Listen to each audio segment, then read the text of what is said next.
നമസ്കാരം. ഇൻഫോ ന്യൂസിന്റെ ഇന്നത്തെ വാർത്തകളിലേക്ക് സ്വാഗതം. ആദ്യം പ്രധാന വാർത്തകൾ. കൊച്ചി ഫ്ളാറ്റ് പീഡനക്കേസിലെ പ്രതി മാർട്ടിൻ ജോസഫ് തൃശൂരിൽ യുവതിയെ കുത്തി പരിക്കേൽപ്പിച്ചു.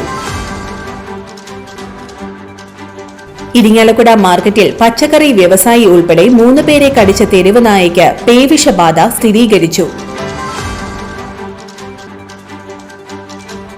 കൈക്കൂലി വാങ്ങുന്നതിനിടെ അസിസ്റ്റന്റ് ലേബർ ഓഫീസർ വിജിലൻസിന്റെ പിടിയിൽ. ഓണനാളിൽ പൂക്കാൻ മടിച്ച ചെണ്ടുമല്ലിത്തോട്ടം വൈകിയാണെങ്കിലും പൂവിട്ടു. നവരാത്രി ആഘോഷം പൂവിപണി തുണയ്ക്കുമെന്ന പ്രതീക്ഷയിൽ കർഷകർ. മസ്തിഷ്ക ജ്വര രോഗബാധയുണ്ടായി എന്ന ആശങ്കയെ തുടർന്ന് ചൂണ്ടൽ പഞ്ചായത്തിലെ 3 കുളങ്ങളിൽ പ്രവേശനം നിരോധിച്ചു. പരിയാരം കുടുംബാരോഗ്യ കേന്ദ്രത്തിന് മുൻപിൽ പരിയാരം മണ്ഡലം കോൺഗ്രസ് കമ്മിറ്റി പ്രതിഷേധ ധർണ സംഘടിപ്പിച്ചു. വാർത്തകൾ വിശദമായി. കൊച്ചി ഫ്ളാറ്റ് പീഡനക്കേസിലെ പ്രതി മാർട്ടിൻ ജോസഫ് തൃശൂരിൽ യുവതിയെ കുത്തി പരിക്കേൽപ്പിച്ചു. മുളങ്കുന്നത്തുകാവ് സ്വദേശി 26 വയസ്സുള്ള ഷാർമിളയെയാണ് ഇയാൾ കത്തികൊണ്ട് പുറത്തു കുത്തിയത്. ഗുരുതരമായി പരിക്കേറ്റ ഷർമിളയെ തൃശൂർ അമല ആശുപത്രിയിൽ പ്രവേശിപ്പിച്ചു. യുവതി അമല ആശുപത്രിയിൽ ഐസിയുവിൽ ചികിത്സയിൽ തുടരുകയാണ്. അടാട്ടെ സ്വകാര്യ ഫ്ളാറ്റിൽ ഇന്ന് രാവിലെ 11 മണിയോടെയായിരുന്നു സംഭവം. ഇരുവരും ഫ്ളാറ്റിൽ ഒരുമിച്ച് താമസിച്ചു വരികയായിരുന്നു. അഭിപ്രായ വ്യത്യാസത്തെ തുടർന്നുള്ള തർക്കമാണ് കത്തിക്കുത്തിലേക്ക് നയിച്ചതെന്നാണ് സൂചന. ആക്രമണത്തിന് ശേഷം മാർട്ടിൻ രക്ഷപ്പെട്ടു. കോഴിക്കോട് ഭാഗത്തേക്ക് രക്ഷപ്പെട്ട ഇയാൾക്കായി പോലീസ് അന്വേഷണം ഊർജിതമാക്കി. കൊച്ചി മറൈൻ ഡ്രൈവിലെ ഫ്ളാറ്റിൽ വെച്ച് മട്ടന്നൂർ സ്വദേശിനിയെ ക്രൂരമായി പീഡിപ്പിച്ച കേസിലെ പ്രതിയാണ് തൃശൂർ പുറ്റേക്കര സ്വദേശി മാർട്ടിൻ ജോസഫ്. ഇരിങ്ങാലക്കുട മാർക്കറ്റിൽ പച്ചക്കറി വ്യവസായി ഉൾപ്പെടെ 3 പേരെ കടിച്ച തെരുവ് നായയ്ക്ക് പേവിഷബാധ സ്ഥിരീകരിച്ചു. ലോട്ടറി കച്ചവടം നടത്തുന്ന കോടാലി സ്വദേശി വാസുപുരത്ത് സണ്ണി എന്നയാളെയാണ് ആക്രമണകാരിയായ നായ ആദ്യം കടിച്ചത്. പിന്നീട് പച്ചക്കറി വിൽപ്പന നടത്തുന്ന ചന്തപുരി ചാതേലി ഔസേബ്, ഇയാളുടെ സഹായി ലിജോ എന്നിവരെയും നായ ആക്രമിക്കുകയായിരുന്നു. പരിക്കേറ്റ ലോട്ടറി വിൽപ്പനക്കാരനെ ചാലക്കുടി ആശുപത്രിയിലും മറ്റുള്ളവരെ ഇരിങ്ങാലക്കുട ജനറൽ ആശുപത്രിയിലും ചികിത്സ തേടി. പേവിഷബാധ പ്രതിരോധ വാക്സിൻ കുത്തിവെപ്പിച്ചു.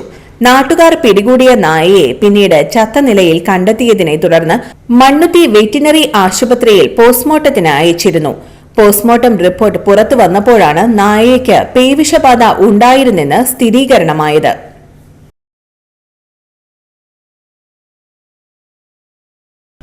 കൈക്കൂലി വാങ്ങുന്നതിനിടെ അസിസ്റ്റന്റ് ലേബർ ഓഫീസർ വിജിലൻസിന്റെ പിടിയിൽ. ചാവക്കാട് അസിസ്റ്റന്റ് ലേബർ ഓഫീസറായിരുന്ന ഇരിങ്ങാലക്കുട ജയപ്രകാശാണ് തൃശൂർ വിജിലൻസിന്റെ പിടിയിലായത്. ചാവക്കാട് അസിസ്റ്റന്റ് ലേബർ ഓഫീസറായിരുന്ന ഇയാൾ നിലവിൽ എറണാകുളം ജില്ലാ ലേബർ ഓഫീസിലാണ് ജോലി ചെയ്യുന്നത്. ഗുരുവായൂരിലെ റെസ്റ്റോറന്റിൽ താൽക്കാലിക ജീവനക്കാരുടെ എണ്ണം കൂടുതലാണെന്നും നടപടിയെടുക്കാതിരിക്കാൻ 5000 രൂപ കൈക്കൂലി വാങ്ങുന്നതിനിടെയാണ് പിടിയിലായത്. ഓഗസ്റ്റ് 30-നാണ് റെസ്റ്റോറന്റിൽ പരിശോധനയ്ക്കായി എത്തുന്നത്. തുടർന്ന് സെപ്റ്റംബർ 16-ന് റെസ്റ്റോറന്റ് മാനേജറിൽ നിന്നും 5000 രൂപ ഓഫീസിൽ വെച്ച് കൈക്കൂലി വാങ്ങിയിരുന്നു. സെപ്റ്റംബർ 17-ന് ഇയാൾക്ക് എറണാകുളത്തേക്ക് സ്ഥലം മാറ്റം ലഭിച്ചിരുന്നു. ഈ വിവരം മറച്ചുവെച്ച് വീണ്ടും 5000 രൂപ കൂടി വേണമെന്ന് ആവശ്യപ്പെടുകയും പണം വാങ്ങാൻ ഇന്ന് ചാവക്കാട് എത്തിയപ്പോഴാണ് പിടിയിലായത്. എറണാകുളം ലേബർ ഓഫീസിലേക്ക് സ്ഥലം മാറിപ്പോയ വിവരം റെസ്റ്റോറന്റ് ഉടമയോട് മറച്ചുവെച്ചാണ് ഇയാൾ വീണ്ടും 5000 രൂപ വാങ്ങാനെത്തിയത്. റെസ്റ്റോറന്റ് ഉടമ പണം കൈമാറുന്ന വിവരം തൃശൂർ വിജിലൻസ് ഡിവൈഎസ്പിയെ അറിയിക്കുകയായിരുന്നു. പണം വാങ്ങുന്നതിനിടെ വിജിലൻസ് കൈയോടെ പിടികൂടുകയായിരുന്നു.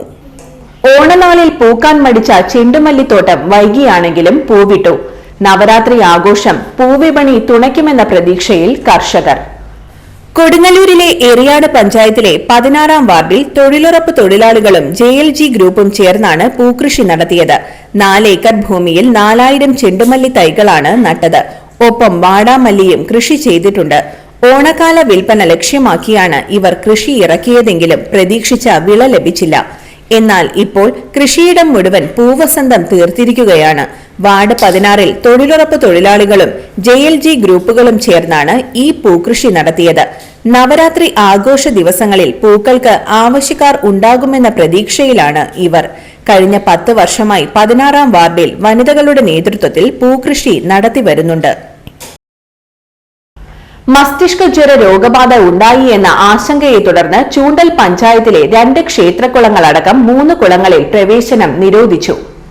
തായങ്കാവ് ശ്രീധർമ്മശാസ്ത ക്ഷേത്രത്തിലെയും പയ്യൂർക്കാവ് സുബ്രഹ്മണ്യ ക്ഷേത്രത്തിലെയും കുളങ്ങളിലും പയ്യൂർക്കാവ് ക്ഷേത്രത്തിന് സമീപത്തെ പൊതുകുളത്തിലുമാണ് ഇനി ഒരു നിർദ്ദേശം ഉണ്ടാകുന്നതുവരെ പ്രവേശിക്കരുതെന്ന് പഞ്ചായത്ത് സെക്രട്ടറി ഉത്തരവിട്ടത്. കുളങ്ങൾക്ക് മുന്നിൽ ഫ്ലക്സ് ബോർഡും സ്ഥാപിച്ചിട്ടുണ്ട്. കുളം മലിനപ്പെടുത്തുന്ന രീതിയിൽ എണ്ണ, സോപ്പ്, ഷാംപൂ തുടങ്ങിയവ ഉപയോഗിക്കുന്നത് പതിവായതായി ചൂണ്ടൽ NSS കരയോഗം പ്രസിഡന്റ് അഡ്വക്കേറ്റ് ടി ചന്ദ്രൻ പറഞ്ഞു. ക്ഷേത്രകുളം ശുദ്ധീകരിച്ച് പരിപാലിച്ച് ഭക്തരുടെ ആശങ്ക പരിഹരിക്കണമെന്നാവശ്യപ്പെട്ട കരയോഗം ഭാരവാഹികൾ തായങ്കാവ് ദേവസ്വം ഓഫീസർക്ക് കത്തു നൽകി. കുളങ്ങളിലെ വെള്ളം പരിശോധനയ്ക്ക് അയച്ചിട്ടുണ്ടെന്നും ഫലം ലഭിക്കുന്നതുവരെ കരുതൽ നടപടി എന്ന നിലയിലാണ് പ്രവേശനം വിലക്കി നോട്ടീസ് നൽകിയതെന്നും പഞ്ചായത്ത് പ്രസിഡന്റ് രേഖ സുനിൽ പറഞ്ഞു. പരിയാരം കുടുംബാരോഗ്യ കേന്ദ്രത്തിന് മുൻപിൽ പരിയാരം മണ്ഡലം കോൺഗ്രസ് കമ്മിറ്റി പ്രതിഷേധ ധർണ സംഘടിപ്പിച്ചു. 3 ഡോക്ടർമാർ ഉണ്ടായിരുന്ന ഈ ആരോഗ്യ കേന്ദ്രത്തിൽ ഇപ്പോൾ 1 ഡോക്ടർ മാത്രമാണുള്ളത്. 100 കണക്കിന് രോഗികൾ വരുന്ന ഈ സ്ഥാപനത്തിൽ എത്രയും വേഗം 2 ഡോക്ടർമാരെ കൂടി നിയമിക്കണമെന്നാവശ്യപ്പെട്ടുകൊണ്ട് നടത്തിയ പ്രതിഷേധ ധർണയിൽ മണ്ഡലം പ്രസിഡന്റ് VC ബെന്നി അധ്യക്ഷത വഹിച്ചു. KPCC മെമ്പർ ഷോൺ പെല്ലിശ്ശേരി ഉദ്ഘാടനം നിർവഹിച്ചു. Pariyaram block Congress president MT Davis മുഖ്യപ്രഭാഷണം നടത്തി. ലിൻസൺ നടവരമ്പൻ, KT വർഗീസ് എന്നിവർ ആശംസകൾ നേർന്നു. ഡെന്നി ആന്റണി സ്വാഗതവും സ്മിത ജോയ് നന്ദിയും പറഞ്ഞു. ഇന്നത്തെ സ്വർണ്ണവില. സ്വർണ്ണാഭരണങ്ങൾ എടുത്തു വിൽക്കാൻ ഞങ്ങൾ സഹായിക്കുന്നു.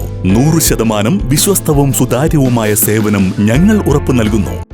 ഇവാനിയ ഗോൾഡ് തൃശൂർ. സ്വർണ്ണവില ഉച്ചയോടെ വീണ്ടും 125 രൂപ കൂടി. ഗ്രാമിന് 10,605 രൂപ, പവന് 84,840 രൂപ. ഇന്നത്തെ കാലാവസ്ഥ.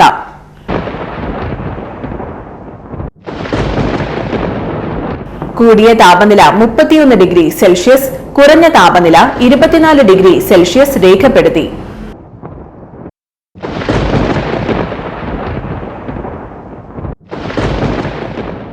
പ്രധാന വാർത്തകൾ ഒരിക്കൽ കൂടി. കൊച്ചി ഫ്ളാറ്റ് പീഡനക്കേസിലെ പ്രതി മാർട്ടിൻ ജോസഫ് തൃശൂരിൽ യുവതിയെ കുത്തി പരിക്കേൽപ്പിച്ചു. ഇരിങ്ങാലക്കുട മാർക്കറ്റിൽ പച്ചക്കറി വ്യവസായി ഉൾപ്പെടെ 3 പേരെ കടിച്ച തെരുവ് നായയ്ക്ക് പേവിഷബാധ സ്ഥിരീകരിച്ചു. കൈക്കൂലി വാങ്ങുന്നതിനിടെ അസിസ്റ്റന്റ് ലേബർ ഓഫീസർ വിജിലൻസിന്റെ പിടിയിൽ. ഓണനാളിൽ പൂക്കാൻ മടിച്ച ചെണ്ടുമല്ലിത്തോട്ടം വൈകിയാണെങ്കിലും പൂവിട്ടു. നവരാത്രി ആഘോഷം പൂവിപണി തുണയ്ക്കുമെന്ന പ്രതീക്ഷയിൽ കർഷകർ. മസ്തിഷ്ക ജ്വര രോഗബാധയുണ്ടായി എന്ന ആശങ്കയെ തുടർന്ന് ചൂണ്ടൽ പഞ്ചായത്തിലെ 3 കുളങ്ങളിൽ പ്രവേശനം നിരോധിച്ചു. പരിയാരം കുടുംബാരോഗ്യ കേന്ദ്രത്തിന് മുൻപിൽ പരിയാരം മണ്ഡലം കോൺഗ്രസ് കമ്മിറ്റി പ്രതിഷേധ ധർണ സംഘടിപ്പിച്ചു. ഇതോടെ ഇന്നത്തെ വാർത്തകൾ പൂർണ്ണമാകുന്നു. ഇന്നത്തെ വാർത്തയുടെ പുനർസംപ്രേക്ഷണം രാത്രി 10:30-നും 11:30-നും, രാവിലെ 6:30, 7:30, 8:30, ഉച്ചയ്ക്ക് 12 മണി എന്നീ സമയങ്ങളിൽ ഉണ്ടായിരിക്കും. തൃശൂർ ജില്ലയിലെ മുഴുവൻ വാർത്തകളും N4 ന്യൂസ് എന്ന യൂട്യൂബ് ചാനലിലും ഫേസ്ബുക്ക് പേജിലും ലഭ്യമാണ്. വാർത്തകൾക്കായി ചാനൽ സബ്സ്ക്രൈബ് ചെയ്യുക. വാർത്തകളും അറിയിപ്പുകളും സ്വീകരിക്കുന്ന നമ്പർ 9895070239. നന്ദി, നമസ്കാരം.